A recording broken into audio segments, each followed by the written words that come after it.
Good morning everyone, I am Ahlam from grade 4A. Let's create an explosion using 4 simple things from your house. But first, let's suit up.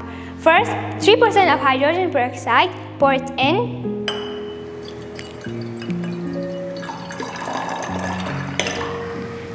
Next, some dish soap, add it in.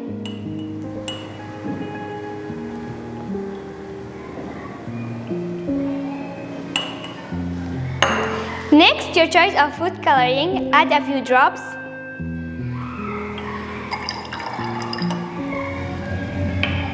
Finally, mix the yeast with 3 tablespoons of warm water, pour it in.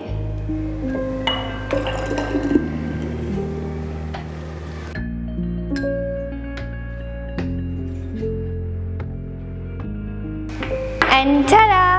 Here what happens, the yeast contains an enzyme called catalase that breaks down hydrogen peroxide into oxygen gas and water, and you get a light foamy solution. Thank you!